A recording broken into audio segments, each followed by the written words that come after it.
Chairman Day presiding. Good morning. Please be seated.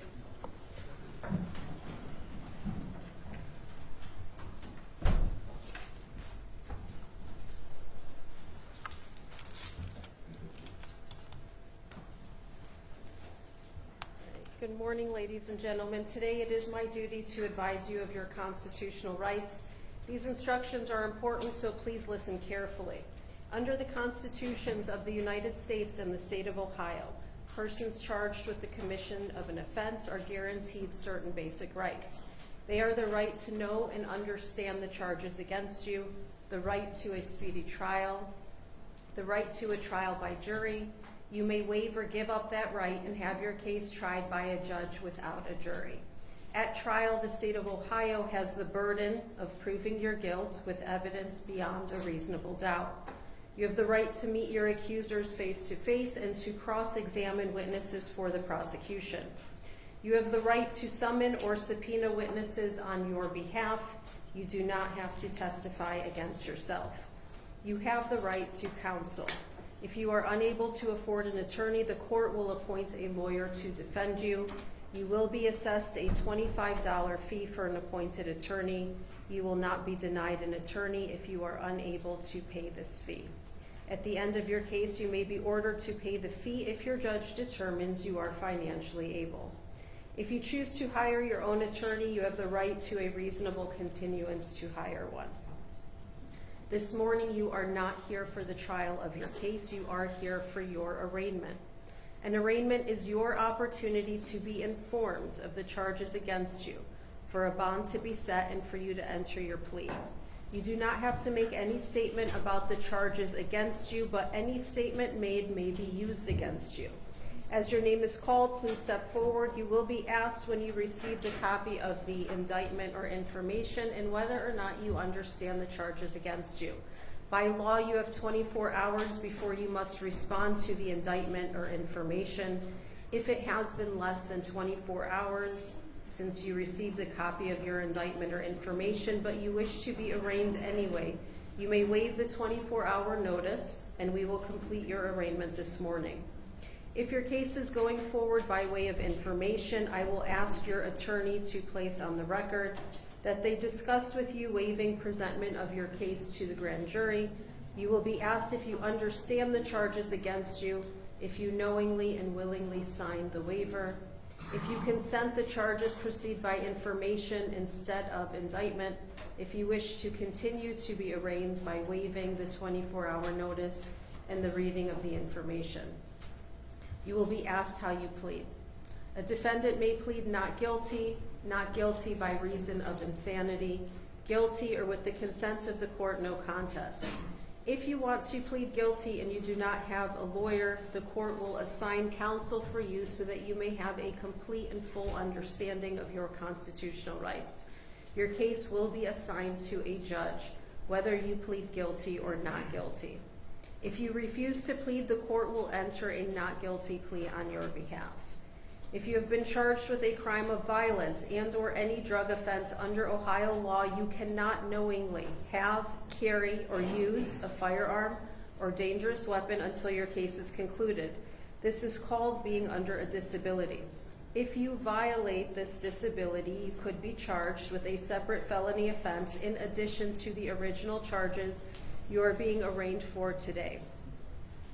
Even if you have a permit to carry a gun, you are still under a disability until your case is over. Upon indictment, the sheriff who issued the permit shall suspend it until your case is over. If you are over 18 and have not provided a DNA specimen since 2011, you may be required to submit one within 24 hours of your arraignment. If you are placed on GPS electronic monitoring or an alcohol monitor as a condition of your bond, you will be required to follow all the rules and conditions of GPS electronic monitoring. Specifically, any unapproved leave, late return, or being in an unauthorized location may result in your warrantless arrest. Failing to properly charge or not charging your unit may result in your warrantless arrest. Tampering with or otherwise damaging the unit may result in your warrantless arrest. You understand that you may be arrested without a warrant if you violate any bond condition or rule of GPS electronic monitoring.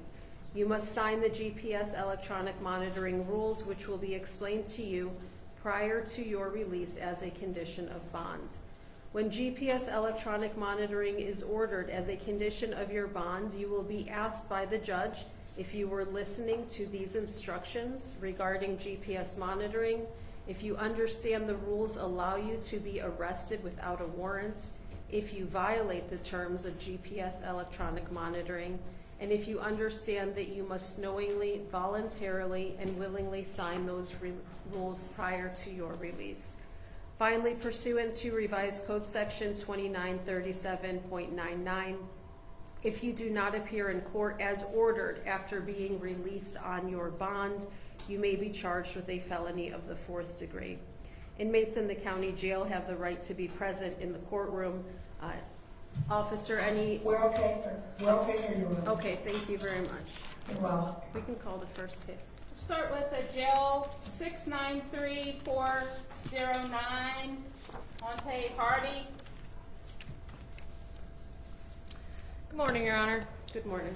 Attorney Alyssa Barboski from the Public Defender's Office will enter a not guilty plea, acknowledge receipt of a copy of the indictment, waive reading of it, and any defect in time or service. As to bond, we are asking that that be set. As to counsel, we are asking to be assigned as one of the attorneys on the case as two are needed. We did meet with him in the jail prior to this and have built a rapport with Mr. Hardy, and we are also asking that we represented him in the municipal court, so we are asking in exchange for one of our other cases to be appointed to other counsel that we would be assigned to this one as one of the counsels. All right, thank you, Ms. Marboski. Thank you, Your Honor. Is there a representative on behalf of the state? Yes, Judge, thank you. Kevin Filiatro here on behalf of the state of Ohio.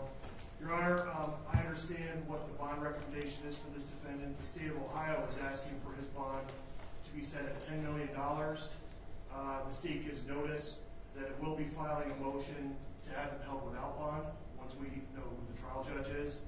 And the reason for that is this: there are no circumstances under which, if this defendant is released, the public is safe. On June 28th of this year, Your Honor, this defendant used a gun that he stole from his grandmother to shoot her in the head in her own home, and then left the scene stealing her husband's bicycle. July 4th of this year, the defendant was at a house on East 80th Street in Cleveland.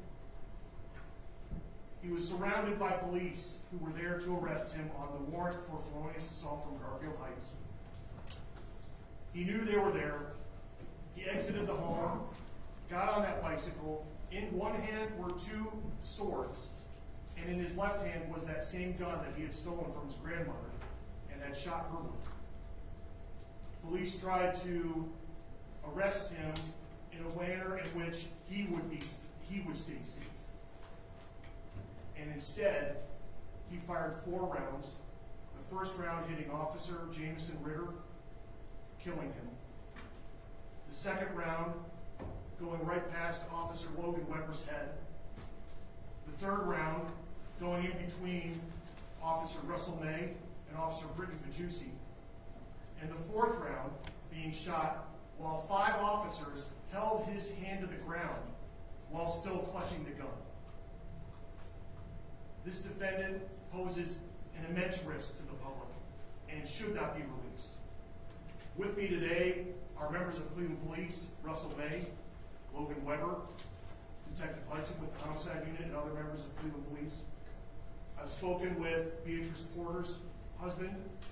She is this defendant's grandmother, who he is now alleged to have killed. She died later that same day, on July 4th, from the gunshot wound. And I've also spoken with Officer Ritter's family, and here's what they would like the court to know. We wish that he be prosecuted to the fullest extent of the law, and he get the highest bond possible. And they have faith in the criminal justice system. Your Honor, with that said, you have heard the state's recommendation. Thank you. Thank you. Mr. Hardy, could you hear everything that was happening in the courtroom today? Yes, I can. Do I have permission to speak freely? I would advise you not to speak on the indictment or any of the allegations in this case, but you may go ahead. Mr. Hardy, this is Attorney Alyssa Barbosky. Remember when we talked on Friday, how we just said we're just going to go through everything and enter a not guilty plea, and we don't wish for you to talk at this time? We'll come visit you in the jail for a sign to the case, and we can talk further, okay? But I do want to pull up evidence from my laptop and my cell phone. I don't want to talk about that right now. We can talk at a later time about that, okay? That's not appropriate for this morning, okay? All right. Thank you. All right, Mr. Hardy, I have a few questions for you. Do you have an attorney? Yes. Who is your attorney, Mr. Hardy? I don't have one that's that I pay for. I have the attorney that's representing me now. Okay, so you do not have the money or other means to hire your own attorney? Not at this moment. Okay, Mr. No. Hardy, have you received a copy of your indictment? Yes. And have you read and understood the indictment? I'm dyslexic, so it's hard for me to actually read from time to time. Okay. Do you understand what you're being charged with, Mr. Hardy? Yes, she read it off for me. Robbery and murder of a cop and foster parent. Okay. Mr. Hardy, at this time, I am going to assign counsel to represent you. I'm going to assign the Office of the Public Defender, as well as Attorney James Ingalls to represent you. Because of the nature of these offenses alleged, the court will assign 2 attorneys to represent you. Your bond is set at $10 million. That is a cash surety property bond. You're ordered to have no contact with the surviving victims or any of your family, considering the victim's family is your family. I accept your not guilty plea. Your case is assigned to the docket of Judge Ashley Kilbane. First pretrial is on July 24th at 9 a.m. That's it for today, Mr. Hardy. Thank you, Your Honor. Thank you, Judge. Thank you. Let me sign